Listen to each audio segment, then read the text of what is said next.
नमस्कार, मेरा नाम वरुण झा है और आप जनता जंक्शन देख रहे हैं। एक बार फिर से जाप सुप्रीमो पप्पू यादव को जो है कोर्ट से झटका लगा है। फिर से उनको जमानत नहीं मिली है। हालांकि आज सुबह से खबर निकल कर सामने आ रही थी तो कहीं ना कहीं पप्पू यादव को आज जमानत मिल जाएगा, लेकिन अब जो खबर निकल कर सामने आ रही है वो ये है कि पप्पू यादव को जमानत नहीं मिली है। उनकी जमानत जो है रद्द कर दी गई है। आप देख सकते हैं कार्यकर्ता हैं, उनके चेहरे पर जो है वो निराशा छाया हुआ है। लगातार इनको उम्मीद थी जो आज पप्पू यादव को कहीं ना कहीं जो है वो जमानत मिल जाएगी, लेकिन आखिरी वक्त में जो है जमानत को रद्द कर दिया गया है। क्या कुछ कारण रहा वो फिलहाल अभी मालूम नहीं है, लेकिन पप्पू यादव को जो है जमानत नहीं मिल पाई है।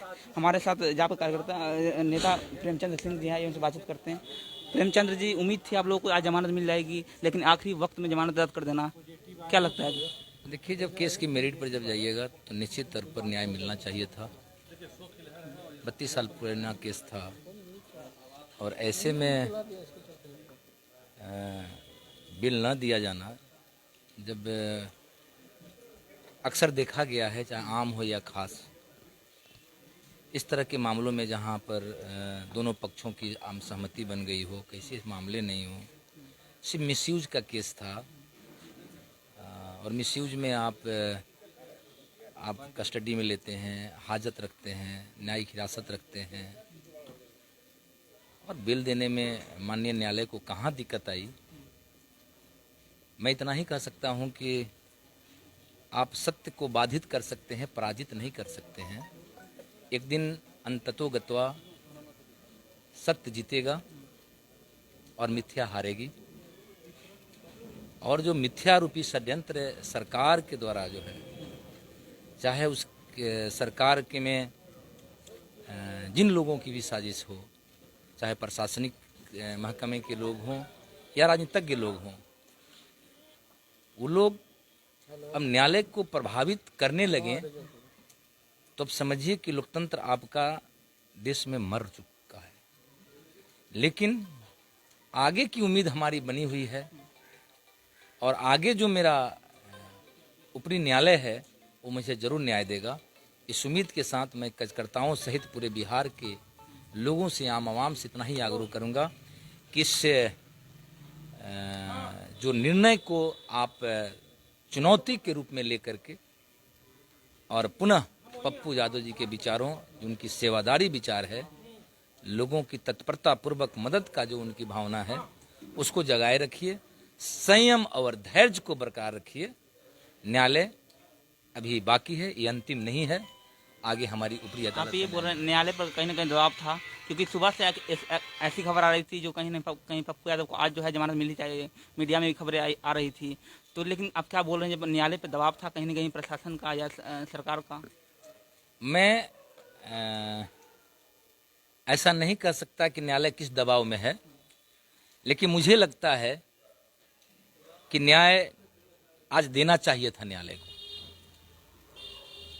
केस आम और खास हो, लॉ है। इस कोरोना महामारी में सुप्रीम कोर्ट का भी निर्णय है। अब 14 दिन की न्यायिक हिरासत के बाद 3 दिन सुनवाई में लगा। अब मैं न्यायालय पर कोई उंगली नहीं उठाऊंगा, लेकिन इतना जरूर कहूंगा कि न्यायालय को यहाँ न्याय करना चाहिए था। लेकिन अब तो न्याय नहीं हुआ, फिर आप आगे क्या करेंगे?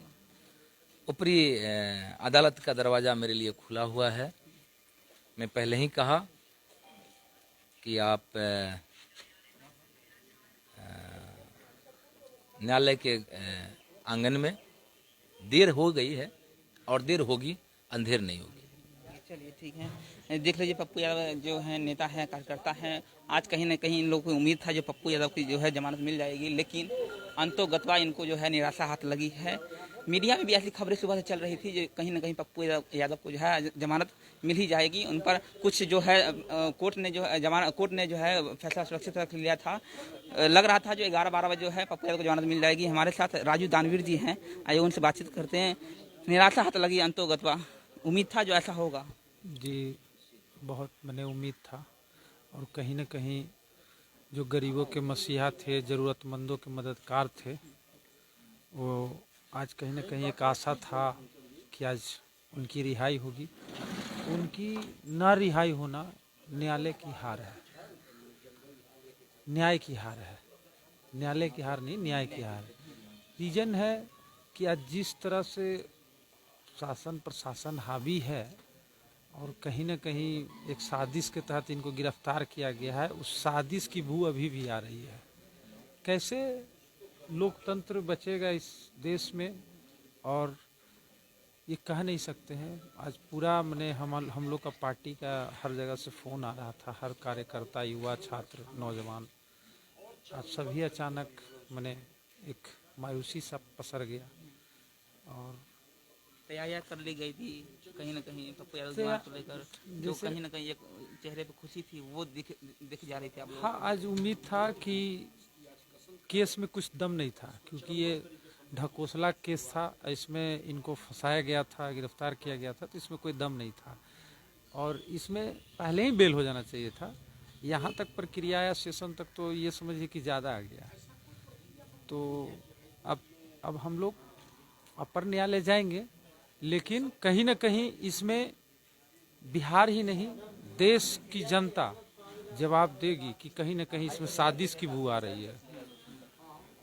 फिर भी हम लोग को न्यायालय पे भरोसा है, सरकार का दबाव है न्यायालय पे। बिल्कुल, जबकि केस में कुछ है ही नहीं तो फिर बेल क्यों नहीं। सेवादारी से क्यों डर रहे हैं नीतीश कुमार जी, जो पप्पू यादव सेवा कर रहे थे गरीबों का, उससे कहीं डर रहे हैं?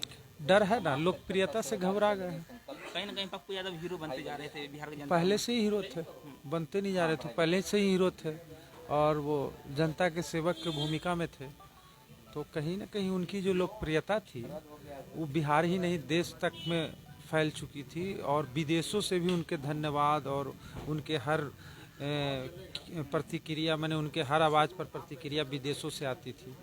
आज कहीं ना कहीं हर जगह एक शोक का मैंने लहर दौड़ गया है और मैंने क्या हम कहें, इसका वर्णन ही नहीं कर सकते हैं। जिस तरह से साजिश के तहत ये लोग मैंने सरकार के नाम पर धब्बा है, जब केस में कुछ नहीं था तो फिर अटकाए। अब हम लोग तो भरोसा है न्यायालय पर, देखिए अपर न्यायालय हम लोग जाएंगे। कहीं ना कहीं जो है कार्यकर्ताओं पर, नेताओं पर जो है निराशा जो है वो साफ चेहरे पे इनको देख सकते हैं। इनको उम्मीद था जो कहीं ना कहीं पप्पू यादव को आज जमानत मिल जाएगी, लेकिन अंतोगत्वा ऐसा नहीं हुआ और एक बार फिर से है पप्पू यादव को कोर्ट से झटका लगा है। अब देखना ये होगा कि आखिरकार पप्पू यादव को जमानत कब मिलती है, क्योंकि अब ये लोग ये कह रहे हैं कि अब लोग अपर कोर्ट में जो है अपील करेंगे और जमानत की जो है दाखिल करेंगे। अब देखना ये होगा कि पप्पू यादव को जमानत कब मिलती है। फिलहाल ऐसी खबरों के लिए बने रहिए हमारे साथ। मेरा नाम वरुण झा है, आप जनता जंक्शन देख रहे थे। बहुत बहुत धन्यवाद।